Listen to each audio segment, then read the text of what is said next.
Assalamu alaikum students. How are you all? My name is Anam Isaq and I am an instructor in Ayan College of Nursing Bakhar. ठीक है, तो today my presentation topic is CPR. CPR जो है first aid का topic है.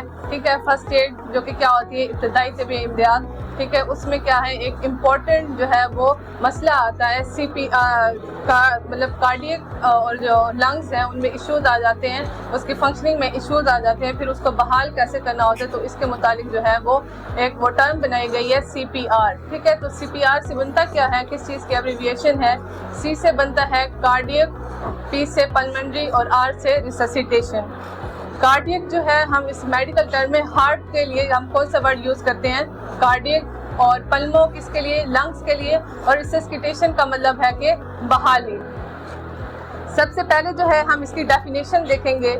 CPR यानी कि cardio pulmonary resuscitation is a life saving technique that can help maintain blood flow to the brain and other vital organs when someone stops breathing और their heart stops beating. ठीक है, ये कब दी जाती है CPR यानी कि कार्डियो पल्मोनरी रिससिटेशन, जब क्या होता है, हमारा जो है किसी का भी हार्ट जो है वो काम करना बंद हो जाता है, या क्या होता है किसी को सांस लेने में प्रॉब्लम होती है. और ये ऐसा क्यों होता है, ये होता है ऑक्सीजन की कमी की वजह से, क्योंकि ऑक्सीजन ही है जिसकी वजह से क्या होता है, एक जो है इंसान सांस लेता है और उसी की वजह से जो है हमारा जो हार्ट है वो बीट करता है. ठीक है, अगर इसमें कोई इशू आ जाता है हमारे हार्ट में या ब्रीथिंग में, तो क्या होता है, हम CPR के ज़रिए क्या कर सकते हैं, पेशेंट के जो है वो लाइफ को सेव कर सकते हैं. ठीक है, उसके बाद जो है सबसे पहले हम मिसाल लेते हैं कि अगर कहीं पर कोई एक्सीडेंट हो गया है, ठीक है, और हम किसी को कॉल करते हैं, किसके लिए, हेल्प के लिए, पेशेंट को देखने के लिए जो वहाँ पर विक्टिम होता है. ठीक है, सबसे पहले जो है हमने जो काम करना होता है CPR के लिए, जो पहला हमने मेथड वो करना होता है, सबसे पहले होता है सीन सेफ्टी, अपनी और उस पेशेंट की सेफ्टी देखनी होती है. In any emergency, the first step that you should follow is to check if the scene is safe.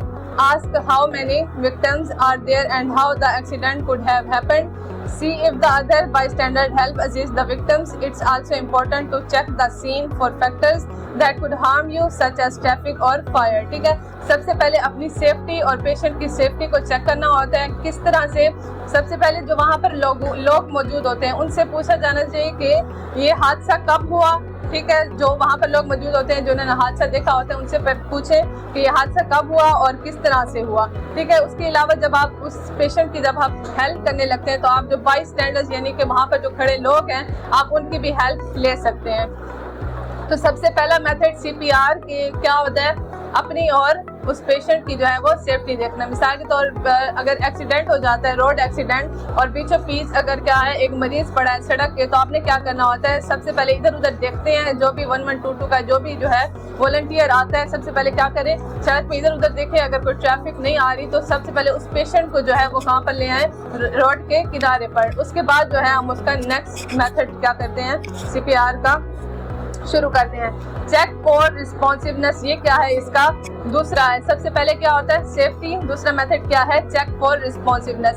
जब हम उसे खतरे से खाली जगह पर ले आते हैं तो उसे क्या करते हैं, gently tap the person shoulder and ask loudly are you okay, और आर यू ओके. ठीक है, उसको क्या करते हैं, सड़क पर जब हम ले आते हैं, लिटाते हैं, तो हमने क्या करना होता है, उसके कंधों से पकड़ के जोर जोर से हिलाते हैं और ऊंची आवाज में पूछते हैं आर यू ओके, यानी कि क्या आप ठीक हो. ठीक है, इस तरह से अगर हमें क्या पता चलता है कि वो क्या है, कॉन्शियस है या नहीं है. अगर वो जवाब दे देता है, जवाब देने की हालत में है, तो उसकी मेंटल स्टेट क्या है, ठीक है. अगर वो जवाब नहीं दे सकता तो वो क्या है, अनकॉन्शियस है, यानी कि बेहोश है. तो सबसे पहले क्या होता है सेफ्टी, और दूसरे नंबर पर क्या है, चेक फॉर रिस्पॉन्सिवनेस, के वो रिस्पॉन्स कर रहा है या नहीं. ठीक है, उसके हिसाब से फिर हम कॉन्शियसनेस के जो है वो हम ग्रेड देते हैं, माइल्ड, मॉडरेट और सिवियर. माइल्ड में क्या है, अगर वो क्या है आपकी बात का जवाब दे देता है तो वो क्या है, होश में है, ये क्या है, माइल्ड है. मॉडरेट का मतलब है कि कुछ नीम बेहोशी में है, कुछ सवालों के जवाब दे सकता है और कुछ नहीं दे सकता. और बिल्कुल सिवियर हालत में क्या होता है, वो बिल्कुल ही अनकॉन्शियस होता है. ठीक है, इसके बाद क्या है, तीसरे नंबर पर check for breathing and pulse. तीसरे नंबर पर हमने क्या करना होता है, look, listen and feel for breathing for no more than 10 seconds. Response लेने के बाद हम क्या करते हैं, उसकी ब्रीथिंग और पल्स देखते हैं, ठीक है। और इस चीज़ का मुआयना यानी कि पल्स और ब्रीथिंग का मुआयना हमें तकरीबन 10 सेकंड्स तक करना चाहिए। फील करके, टच करके, जिस भी तरीके से हमें 10 सेकंड तक उसका मुआयना करना चाहिए कि उसका जो है रिस्पॉन्स आ रहा है या नहीं आ रहा है। जैसे कि आप देख सकते हैं इस पिक्चर में, सबसे पहले क्या है, रेडियल पल्स, यानी कि आप क्या कर सकते हैं, उसकी जो रेडियल पल्स है उससे वहाँ पे उससे आप क्या कर सकते हैं, पल्स फील कर सकते हैं कि उसका हार्ट जो है वो बीट कर रहा है या नहीं, ठीक है। कैरोटिड पल्स इसी तरह के क्या होते हैं, मुख्तलिफ साइड से हम क्या कर सकते हैं, ले सकते हैं पल्स, ठीक है। आप रेडियल और कैरोटिड जो है वो पल्स चेक करके मुआयना कर सकते हैं कि उसका जो है हार्ट फंक्शन कर रहा है या नहीं कर रहा है। दूसरा जो है, आपने ब्रीथिंग उसकी चेक करनी होती है। ब्रीथिंग में क्या आप उसको फील करेंगे और क्या करेंगे, देखेंगे। देखने में क्या आता है, चेस्ट की मूवमेंट देखेंगे, अगर वो ऊपर नीचे हो रहा है तो इसका मतलब क्या है कि उसकी ब्रीथिंग जो है वो बहाल है। दूसरा क्या है, हम जो है उसका कान लगाकर मुंह के करीब करके क्या सुनेंगे, सांस की आवाज सुनेंगे कि वो ले रहा है या नहीं, ठीक है। तो ये तीसरा मेथड है किसमें, CPR में, check for breathing and pulse, ठीक है। जब आप देख लेते हैं कि अगर वो क्या है, उसकी चल रही है पल्स और ब्रीथिंग, तो आप क्या करते हैं, उसको मजीद ट्रीटमेंट करके जो है वो भेज देते हैं। अगर नहीं चल रही तो आपने जो है वो नेक्स्ट स्टेप करना होता है। नेक्स्ट स्टेप क्या होता है, कॉल फॉर हेल्प। अगर आप अकेले हैं और अकेले मैनेज नहीं कर पा रहे तो आप एक्स्ट्रा हेल्प के लिए कॉल कर सकते हैं। If the person is unresponsive and not breathing, call emergency services और have someone else do it, ठीक है। तो आपने क्या करना होता है, एक्स्ट्रा हेल्प के लिए कॉल आपने करनी होती है अगर आप अकेले मैनेज नहीं कर पा रहे होते और पेशेंट क्या होता है, सीरियस होता है, ठीक है। कॉल में जब आप अगर किसी को बुलाने तक आप क्या कर सकते हैं, जो बाई स्टैंडर्ड्स होते हैं, साथ खड़े हुए लोग होते हैं, आप उनकी भी हेल्प ले सकते हैं। तो ये क्या है, इसमें चौथा मेथड है किसमें, CPR करने में, ठीक है, कार्डियोपल्मोनरी रिसस्सिटेशन में। फिर क्या है, ओपन द एयरवे। एयरवे क्या होता है, हमारे पास सांस की नाली, ठीक है। Tilt the persons head back gently by placing one hand on the forehead and lifting the chin with your other hand. तो इसमें हमने क्या करना होता है, जो हमारे पास पांचवा स्टेप है, इसमें हमने जो उसके लिटा कर पेशेंट को उसकी जो चिन से पकड़ के और हेड से पकड़ के पेशेंट के सर को थोड़ा सा पीछे की तरफ घुमा देते हैं, टिल्ट कर देते हैं, मोड़ देते हैं। और इससे क्या होता है, उसकी जो है एयरवे यानी कि सांस की नाली में अगर कोई चीज स्टक हुई भी होती है तो वो क्या होती है, पहले आउट कर देते हैं, ठीक है। क्योंकि क्या है, अगर आप ये करने के बगैर आप ब्रीथिंग जो है वो स्टार्ट कर देते हैं तो उसका कोई फायदा नहीं है। क्योंकि अगर सांस की नाली में कुछ फंसा हुआ है तो आप आर्टिफिशियल ब्रीथिंग दे रहे हैं तो वो उसके लंग्स तक नहीं पहुंच रही, तो इसका कोई फायदा नहीं होगा। तो सबसे पहले आपने क्या करना होता है, ओपन द एयरवे या clean the airway. This helps ensure that the airway is clear and unobstructed for breathing. इससे हमें क्लियर हो जाता है कि उसकी सांस की जो नाली है उसका रास्ता क्या है, बहाल है। और जब हम इसको ब्रीथिंग के लिए आर्टिफिशियल जब हम इसको ऑक्सीजन देंगे या ब्रीथिंग देंगे तो वो क्या होगी, वो मेथड कामयाब हो सकता है, ठीक है।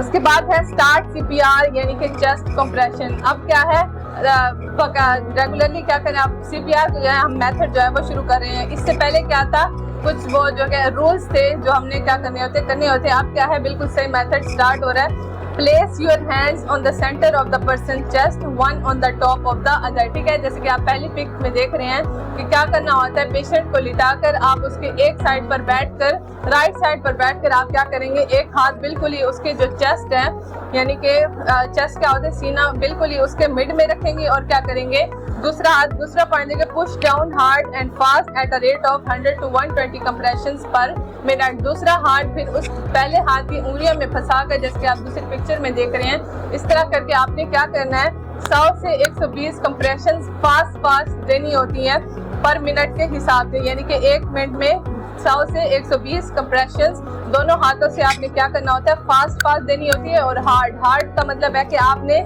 2 इंच तक तकरीबन जो है हाथ जो प्रेशर को है वो नीचे ले जाना होता है। और इसमें आपने क्या करना होता है, जो आपके आर्म्स हैं आपने बिल्कुल ही स्ट्रेट रखने होते हैं।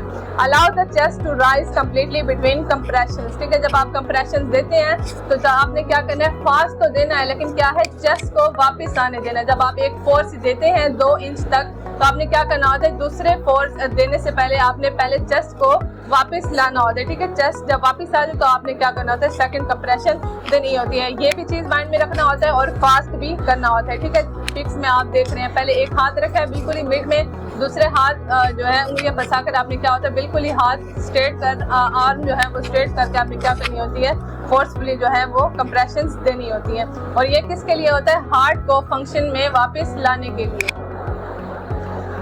दूसरा क्या है, rescue breaths after 30 compressions give two rescue breaths, क्योंकि क्या है हार्ट के साथ साथ उसका ब्रीथिंग का भी प्रॉब्लम है, तो आपने क्या करना होता है, उसकी ब्रीथिंग भी बहाल करनी होती है। और ये किस तरह करना होता है, जब आप 30 जो है कंप्रेशंस रेगुलर दे देते हैं तो आपने उसके बाद जो है 2 रेस्क्यू ब्रीथ्स देनी होती है। अगर आप अकेले हैं तो ये मेथड दोनों आपने खुद ही करने होते हैं। अगर आपके साथ कोई दूसरा जो है रजाकार है या हेल्पर है तो आपने क्या करना होता है, एक जो है बंदा वो चेस्ट कंप्रेशन देगा, दूसरा क्या है वो ब्रीथिंग देगा। अगर आप अकेले हैं तो आपने क्या करना है, ये दोनों काम खुद ही करने होते हैं। और किस तरीके से करने होते हैं, 30 कंप्रेशन दे के 2 रेस्क्यू ब्रीथ्स देने होते हैं। उसकी सांस भी बहाल करनी होती है, क्योंकि जब वो सांस लेगा ऑक्सीजन आएगी, ब्लड फ्लो होगा, तभी क्या होगा, हार्ट जो है वो एक्टिव होगा। Tilt the head back slightly and lift the chin, क्या करना है इस सूरत में, पेशेंट जो लेटा हुआ है उसका थोड़ा सा सर जो है ऊपर उठाकर चिन से पकड़ के थोड़ा सा ऊपर उठाना है, ठीक है।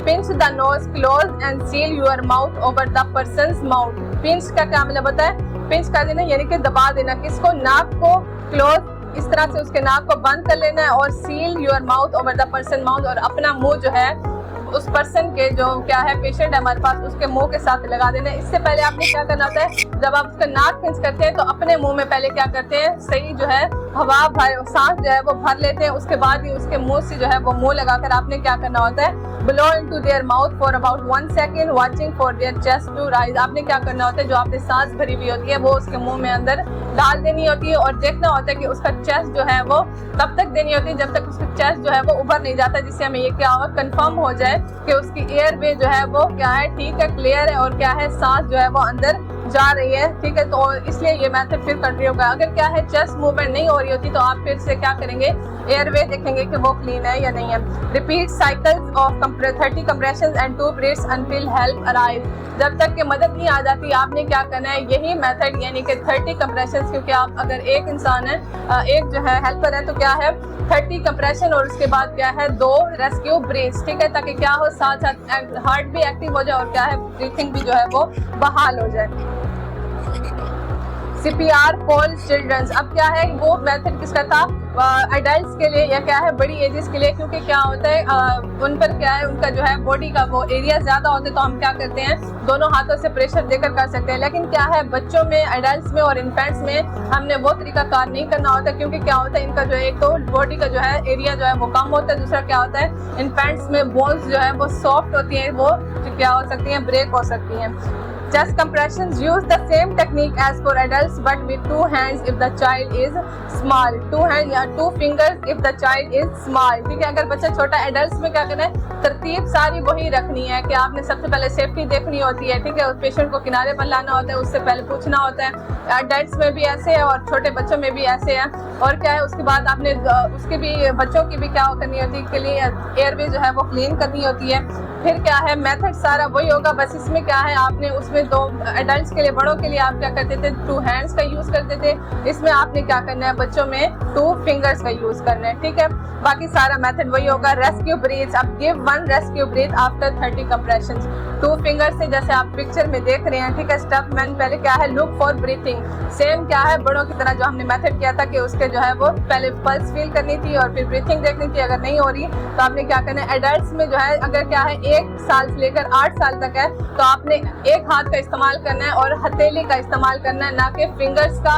और बिल्कुल ही अगर क्या है इन्फेंट्स क्या होते हैं हमारे पास 1 साल तक के जो है वो बच्चे होते हैं, उनको हम क्या कहते हैं इन्फेंट्स, तो उनके लिए आपने जस्ट 2 फिंगर्स का यूज करना होता है। बेशक आप 2 थम्स का करें, 2 फिंगर्स का करें, क्योंकि क्या होती है उनकी बोन्स जो है वो सॉफ्ट होती हैं और चेस्ट बोन जो है उनके टूटने का खतरा होता है, तो आपने क्या करना होता है 2 फिंगर्स का यूज करना होता है। और ये मेथड कब तक करना होता है, जब तक कि सांस बहाल नहीं हो जाती और हार्ट जो है वो बीट करना स्टार्ट नहीं कर देता, ठीक है। 30 कंप्रेशन और उसके बाद 2 रेस्क्यू ब्रीथ्स, ये है बड़ों के लिए, और जो है छोटों के लिए क्या है 30 कंप्रेशन और क्या है 1 ब्रीथ।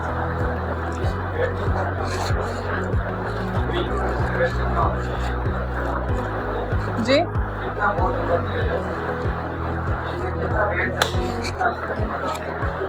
2 इंच तक तकरीबन प्रेशर का है कि आपने 2 इंच तक तकरीबन देना होता है, फिर आपने वापस जो है चेस्ट को जितना उसका एरिया वो वापस लाना होता है। 2 इंच का है यहाँ पर बड़ों के लिए, और छोटों के लिए भी इसी तरह है, लेकिन क्या है प्रेशर का जो है कम पड़ता है, क्योंकि क्या है 2 फिंगर्स का हम यूज कर रहे हैं।